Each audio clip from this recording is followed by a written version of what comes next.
Welcome to Commentator Kaku, and today we are going to discuss a lot of things about COVID-19. So let me first list down the things which we are going to discuss. Number one, how I got to predict the graphs of COVID-19. I can assure you that is really interesting. Number two, the future of the spread of COVID-19. Number three, the future of our exams. Come on, that's the very point of making this video. And number four, why do I not agree with the government at some points? And for those of you who are thinking what is a science video doing in a musical channel, then let me tell you that the background music which you're hearing right now is actually designed by me and is original, and hence gets the required features to be promoted to this channel. And I will post whatever I want here. What will you do? What will you do? Nonsense. And if there are any commerce students watching this video, then please continue watching this video, because COVID-19 is also related to you. I'm just giving you an excuse to watch the video and gain a more view and watch time. Anyways, a lot of commenting has occurred. Now let's proceed to our work. So for doing this, I used my knowledge from biology, a bit of mathematics, and also some class 10 Java computing knowledge. What a dangerous combination. Anyways, our aim right now is to predict the graph mathematically as close as possible to reality, because if we can, then we can assume that a hypothesis is correct and then proceed on to predict the future. So for doing that, we need a methodical approach, and I will present it to you in this way.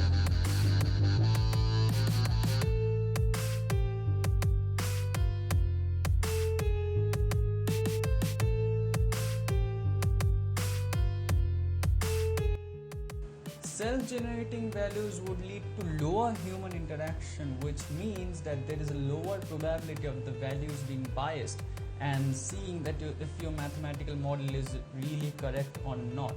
Now see, even in programming you can make your programs biased, but that does not serve our purpose, so we will not talk about it. Now at this point you might be asking that why should I do this entire thing? How does it help me? Well, the reason is to find whether you can hold NEET and JEE at their respective dates. I mean, is it even possible to hold them? Because honestly speaking, I am fed up by now of memorizing inorganic and plant morphology by heart only to forget it after a few days. It's pathetic. Like, you were investing so much of time in it and it just goes away like that. And I have another reason to make this video and do all this thing, that I can show myself cool in front of my friends by making this video.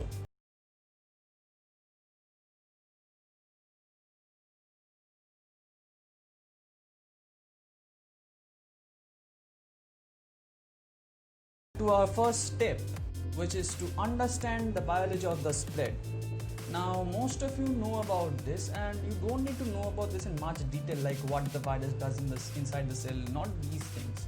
Like, you need to just understand how this thing spreads, and having a knowledge of the following terms would help you understand that, even if you do not understand it right now. Incubation period. It is the time taken by the body to start showing symptoms after the person has been affected by the virus. And the probability of transmitting the virus is maximum at this stage, because the person affected himself does not know that he has the virus, so he'll just act like a normal person. He doesn't even know that he has to take precautions.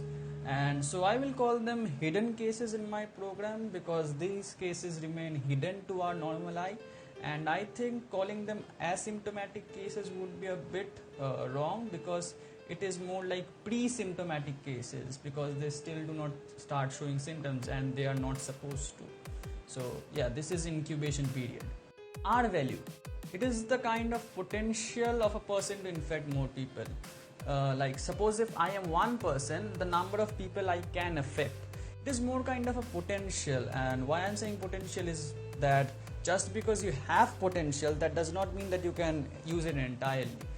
Similar thing happens over here. Suppose we take a bus, that every person who is infected can transmit the virus to 2 people. Now say we start with one case. Now this one case can infect 2 people, but let us assume after some time half of the bus has been affected. Let us assume that the total number of people in the bus was 50. So now 25 people are affected.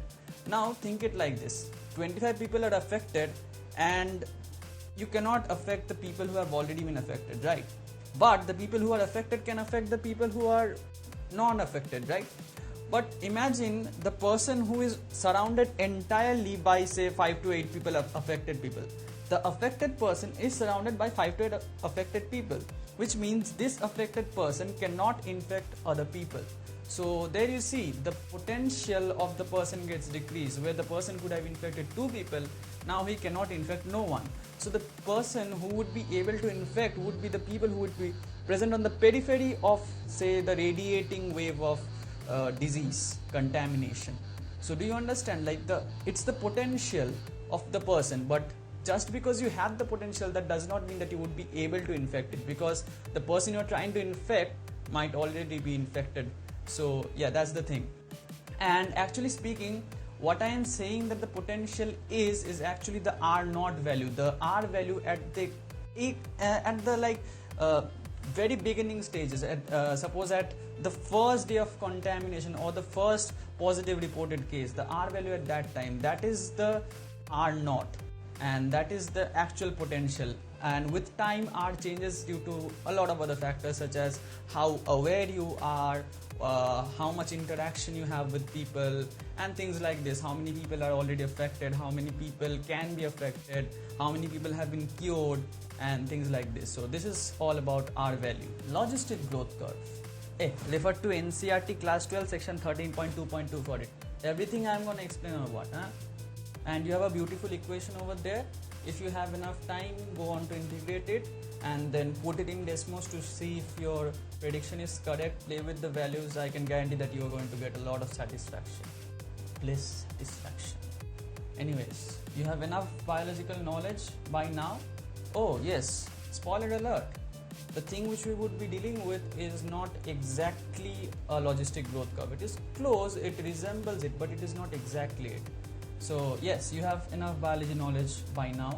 So let's proceed to our mathematical model. Now in a logistic growth curve, the general equation is dn by dt is equal to r into n into k minus n by k, where n is the number of affected people, k is the total number of people who can be affected. Yeah, so in this equation we have a major flaw, which is we assume that everyone who is affected can affect. Just dn by dt is directly proportional to n, which we know is not, because a person who is already affected cannot affect another person. Like in that case, our hidden people can be the only person who can affect it. So rather than n, it should be the number of hidden people. Also, this term is correct, but we need to just bring it in our context. So I would rather say dn by dt is equal to r into number of hidden people. Spelling is wrong, idiot. Hidden people into total population minus number of people who are already affected, like the affected plus result. What I mean by result is that the people who have recovered or the people who have died divided by total population. Like you see the thing, like this n which we mean over here is this thing. Result means the cases for which the results have been obtained, like it's either a death or a recovery, it's nothing in between. So this is our results. So suppose we have our hidden cases starting at 2. Now we have an array over here, a block. Say in this time all the cases which would be there would be hidden, like the cases which would be going through the incubation period, and the number of blocks over here would be equal to the incubation period of the virus.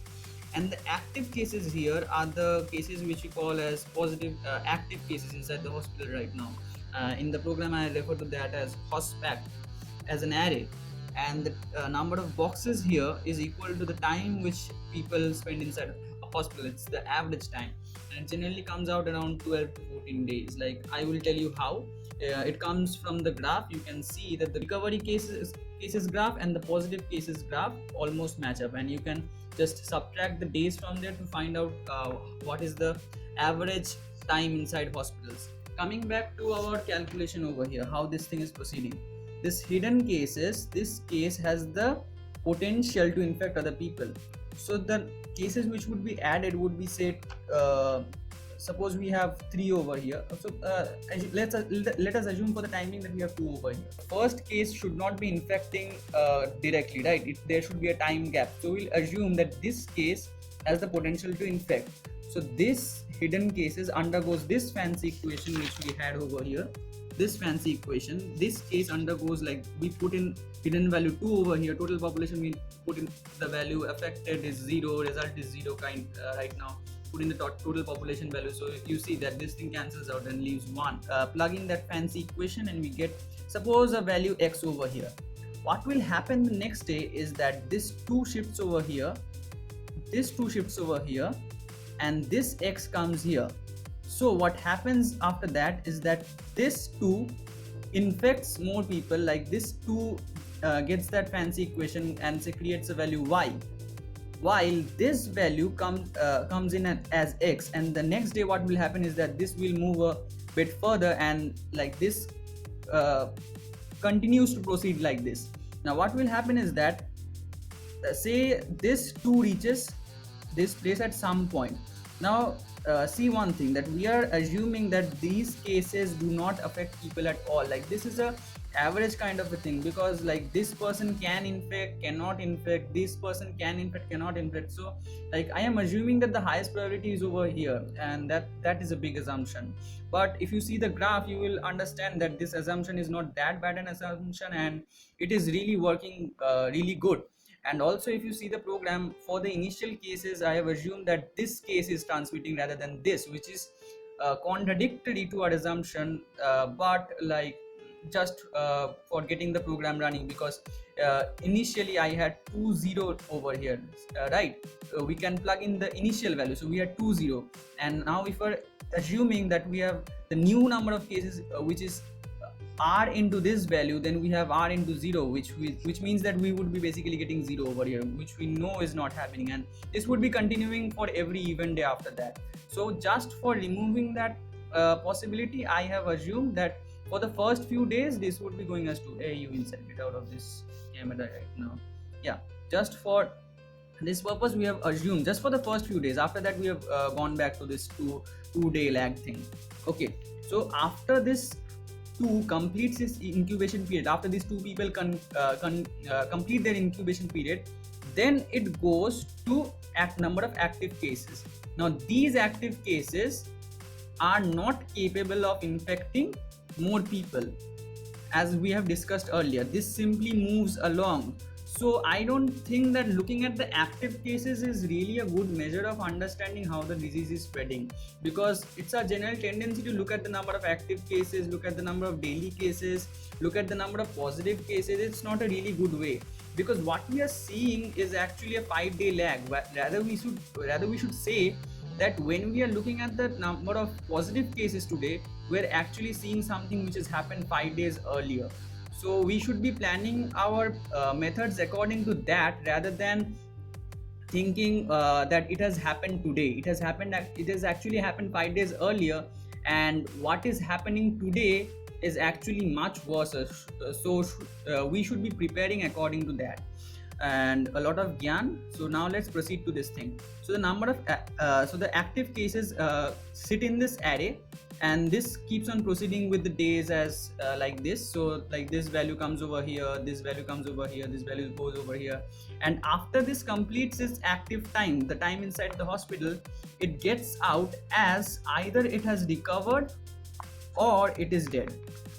Now I have assumed that the death percentage, like the mortality rate was 3%, but that did not help. I had to bring in a few more modifications. So I don't think that the mortality rate which we say is 3% is not actually the mortality rate. The mortality rate is a bit higher, and that's an area where I do not agree with what is going on. And so yes, we have recovered and we have a dead. Like you can, if you look at the program, you will understand that what modification I had to do to get this number of dead people close. So this is our entire mathematical model, and our entire program would be based on this. It's just a loop that we would be running this mathematical model through, this algorithm through. Okay, so now let's proceed to the program.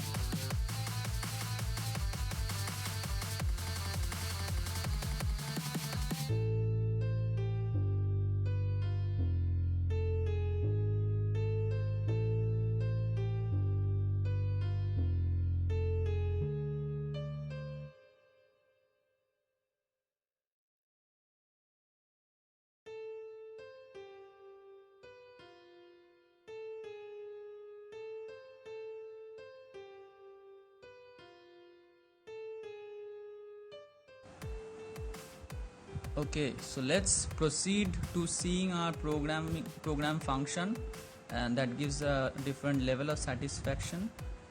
Okay, so here we have it. Where is the terminal window? So I'm hiding sometimes. Okay, so the population of India 130 crores.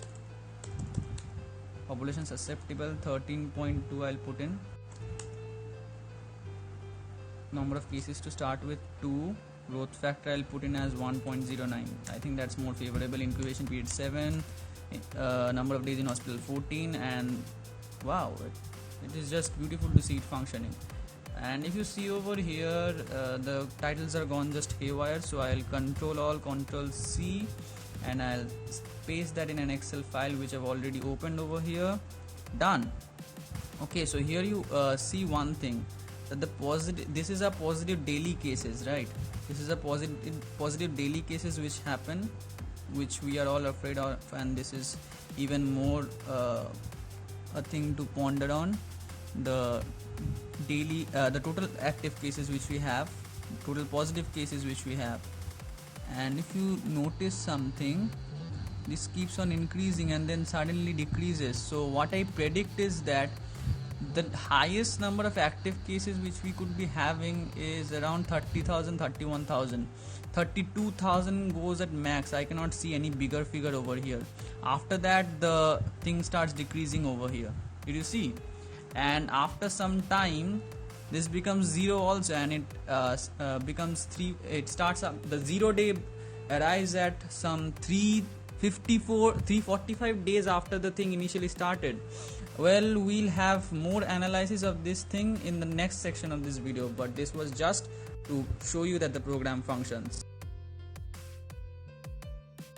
Okay, so let's proceed to the next part, which is predicting the future. Wait, let's not get too ambitious about this thing. Let's first check whether what we have got is close to reality or not.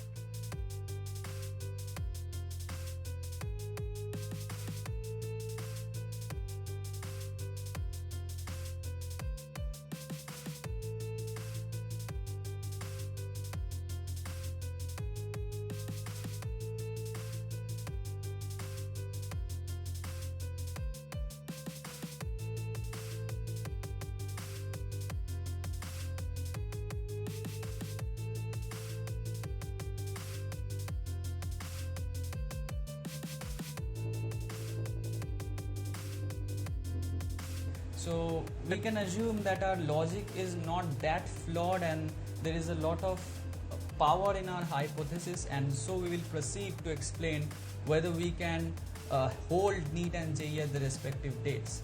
Now see, when our exams were initially suspended, when our CBSE exams were suspended, as far as I remember, the caseload daily was around 2,000 or 3,000. That was the number of increase of cases daily. So I don't think you can also hold exams if that number of cases daily are not met. Like if the number of cases which are rising daily has to be less than 2,000 or 3,000. So we'll check for when we have a date of a daily case rise of 3,000. Okay, so I've done away with the screen recorder because it's getting really hectic to work with. Whatever, we'll have to find the 3,000 cases day for positive D, which is the positive rise in cases daily.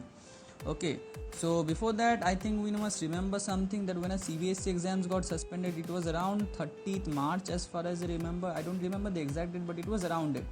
And for that we have around 1,000 cases rising per day. Okay, so even if I assume that something goes wrong with the education ministry and they decide to hold it at the junction between 3,000 days and 2,000 days, we need to find it out. Okay, so let's find it. When it happens, yeah, it starts decreasing. Yeah, you get the transition. See, this is the transition. So what is it around? It is around 22nd September. It is around 22nd September. Like it's after mid of September when our cases drop to 3,000. Like if our education ministry decides to conduct exams at 3,000 days. And also if we look at that, suppose we want our daily cases to become 1,000 and then only we will hold our exams, then it's around 11th of October, which is really late. Like if you that there's a lot of difference between holding an exam in 26th June and 11th October. Okay, so let us see the condition in 11th of June. 11th of July. 26th of July. We have our exams in 26th of July. Okay, so in 26th of July we'll be having a daily caseload of 20,000, which is really close to the maximum caseload we should be having, which would be around which would be around 25,000. That would be our maximum caseload, and we'll be having 20,000 caseload that day. We'll have an increase of 20,000, and yet we have no official confirmation that we are going to postpone the exam on from 26 July. As of now, even when I'm recording this video, it's 5:54 a.m. 29 June 2020, and still we do not have any official confirmation. I don't know like if an official confirmation would come later on, but there is no probability. Like if you hold an exam, you will get students sick, and probably in this time a tweet by my friend Harsh Nawal is really appropriate over here.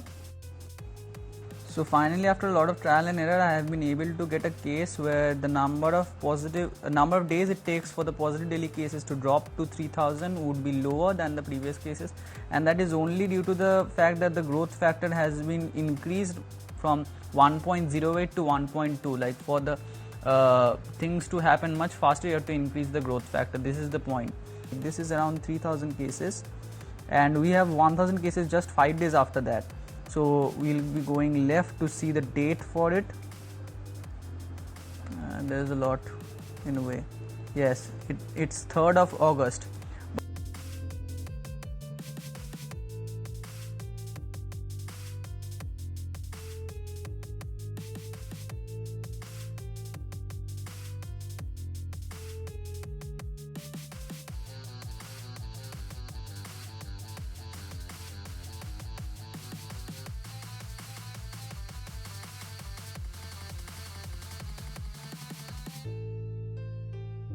So my decision on whether JEE and NEET can be held at the respective dates, the thing which you are waiting for a while, and the reason why I invested so much of time in making this video.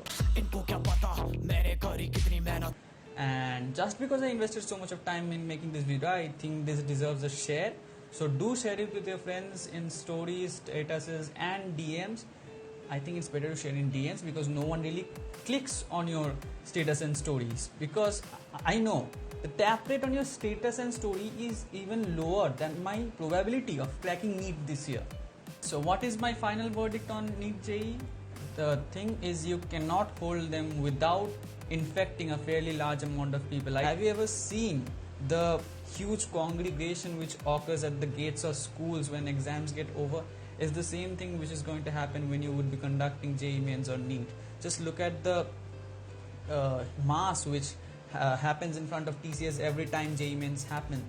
So you get a fair idea of the danger from it, and that's the area where the transmission would happen maximum. All exams have to be postponed if you want the students to survive. But if you do not want, you cannot. But you cannot do this. Students are the future of our nation. How dare you mess with our future, huh? It is wrong. Hashtag health over exams. Nonsense. NTA has still not made an official confirmation about postponing the date, and they have just debunked everything which comes in postponing of date as rumors and fake. They still maintain that the date of NEET and advanced and mains do not change. And also, you cannot expect things to happen in a country where IIIT UGEE is held on 24th June, a day when our country had registered almost 20k positive patients, new positive patients. Now we arrive at the final part of the video where I say that why I do not agree with everything what the government says. The first point where I do not agree is the number of deaths. Yes, the number of deaths. The reason why I do not agree is there are some anomalies in the data which is being shown. Like, what should be the number of deaths? The total number of COVID positive patients minus the number of active patients, I mean bracket open, the number of active patients plus total recovered patients. This should be our number of deaths, but that is not matching up. Like, it is close, like the difference is really low, but that's not the exact thing. But whereas we should be getting the exact thing. Now see, this could have happened due to some small errors in while the data was being collected. The second point is community transmission. The Indian government has completely denied that community transmission has occurred in India, and it has always maintained that there has been no community transmission. So before contradicting this point, let us first understand what community transmission means. Community transmission means that the transmission has occurred from some place where we do not know the source from where the transmission has occurred, which means we are clueless about where the transmission is next going to be, and which is really dangerous. You can understand why. But the government has maintained that there has been no community transmission. Now my question is, if you say that there has been no community transmission, that means you know that where the transmission is occurring from, which means you know what the source is, which means you can also trace the possible contacts of this person and quarantine them. But if that had occurred, the virus shouldn't have been spreading for so long. But we know it has. That clearly disproves the fact that community transmission has not occurred, which is opposing to what the government says. So what does it mean for you? For you, it means that you can get the coronavirus from the cases, from the people whom you are least expecting to have, who have no travel history, who probably have only gone to the market and came back, that too probably once a week, and it is highly probable that you get the coronavirus from that. So how does it affect you?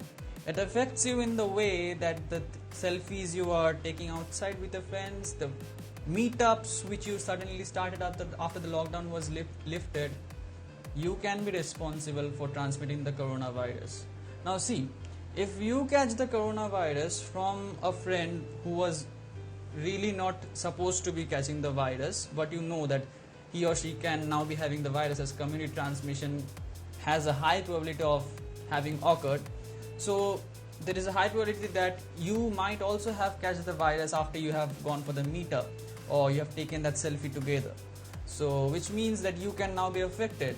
Now you don't need to worry much about yourself because you are young, your immune system is strong. You will get out probably without much of problems.